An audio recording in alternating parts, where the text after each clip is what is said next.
Assalamualaikum warahmatullahi wabarakatuh. Sekali lagi saya ulangi. Assalamualaikum warahmatullahi wabarakatuh. Innal hamdalillah nahmaduhu wa nasta'inuhu wa nastaghfiruh wa na'udzu billahi min syururi anfusina wa min sayyiati a'malina. May yahdihillahu fala mudhillalah wa may yudlilhu fala hadiyalah. Asyhadu an la ilaha illallah wahdahu la syarikalah wa asyhadu anna sayyidana wa nabiyyana wa maulana Muhammadin wa ala alihi wa sahbihi wa man tabi'ahum bisanin ila yaumiddin. Amma ba'd. Faya ayyuhal muslimun usikum fa iyya bitaqwallah wa ta'atihi la'allakum tuflihun. Qala Allah ta'ala fil Qur'anil Karim, a'udzu billahi minasyaitonir rajim. Bismillahirrahmanirrahim. Kutiba alaikumus siyam kama kutiba alal ladzina min qablikum la'allakum tattaqun. Shadaqallahul azim. Masyaallah muslimin wal muslimah yang insyaallah selalu dirahmati oleh Allah Subhanahu wa taala. Marilah kita panjatkan puja serta puji syukur kita kehadirat Allah Subhanahu wa taala, karena atas limpahan rahmat serta karunia-Nya lah kita masih senantiasa diberikan nikmat sehat dan juga diberikan nikmat panjang umur yang dapat membawa kita sampai ke dalam bulan yang penuh ampunan ini, bulan suci ini, dan bulan yang penuh keberkahan ini, yaitu bulan suci Ramadan. Tak lupa kita panjatkan senantiasa salawat serta salam kepada Nabi utusan Nabi Allah baginda besar Nabi Muhammad sallallahu alaihi wasallam beserta kepada para keluarganya, para sahabatnya, dan juga kita sebagai para pengikutnya yang insya Allah mendapatkan syafaat beliau di yaumil akhir nanti. Amin, amin ya rabbal alamin. Pertama-tama marilah izinkan saya untuk menyampaikan materi yang pertama tentang bahayanya orang berpuasa tetapi ia meninggalkan sholat. Barang siapa yang meninggalkan sholat tetapi ia dalam keadaan berpuasa, disitulah dia telah meninggalkan salah satu rukun Islam yang di atasnya adalah tauhid. Apa itu tauhid? Tauhid adalah kalimat yang berlafaz la ilaha illallah, yang berarti tiada Tuhan selain Allah. Di situ kita telah bersaksi bahwa tiada Tuhan selain Allah. Kita harus menaati apa yang Allah perintahkan kepada kita. Jadi kita harus tetap senantiasa menyeimbangkan antara mana puasa dan mana sholat, karena dua-duanya merupakan kewajiban bagi kita seorang umat muslim yang merupakan tuntunan dari Nabi Muhammad SAW. Bahaya dari orang yang meninggalkan sholat pada waktu berpuasa, Rasulullah SAW telah bersabda bahwa perjanjian antara kami dengan mereka adalah sholat. Barang siapa yang telah meninggalkan sholat, maka ia telah menjadi kafir. Nauzubillah summa nauzubillah. Rasulullah SAW telah bersabda bahwa orang yang telah meninggalkan sholat itu merupakan orang yang kafir.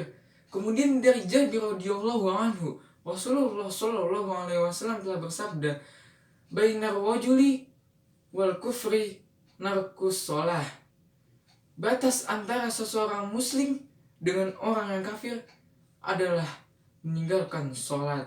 Di situ tadi dijelaskan bahwa di mana orang muslim yang telah meninggalkan sholat merupakan batas dari mana orang itu bisa disebut sebagai kafir.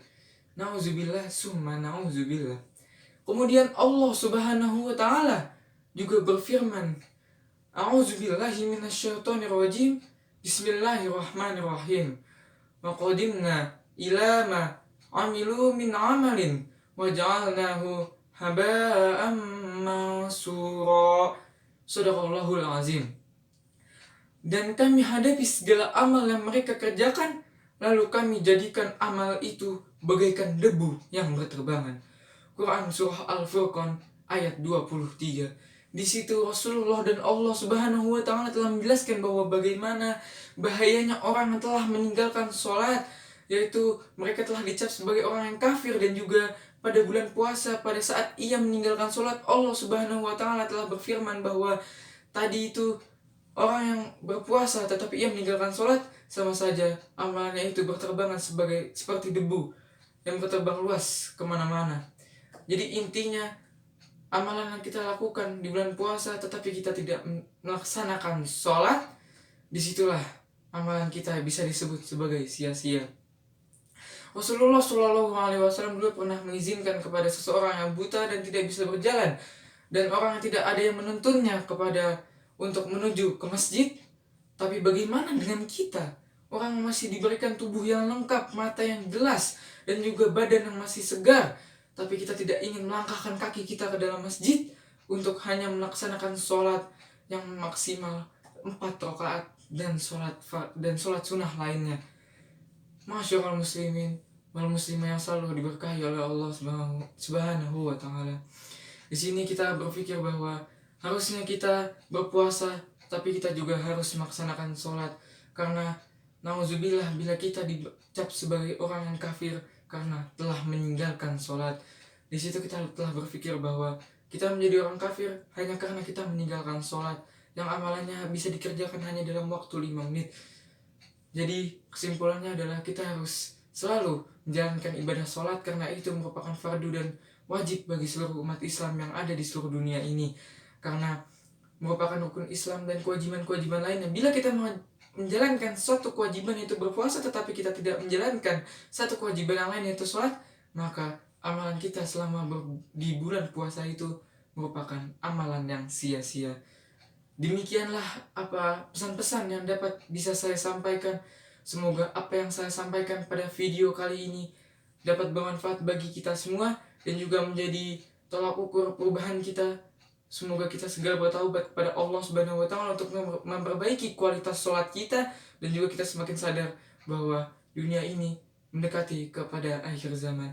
Jalan-jalan ke kota Mekah, ingin sembahyang berlama-lama. Semoga ceramah ini dapat membawa berkah, membawa rahmat bagi kita semua. Kurangnya hanya milik saya seorang, karena lebihnya hanya milik Allah Subhanahu wa taala. Bila ada kesalahan dari saya, mohon maaf. Wabillahi taufiq wal hidayah. Wassalamualaikum warahmatullahi wabarakatuh.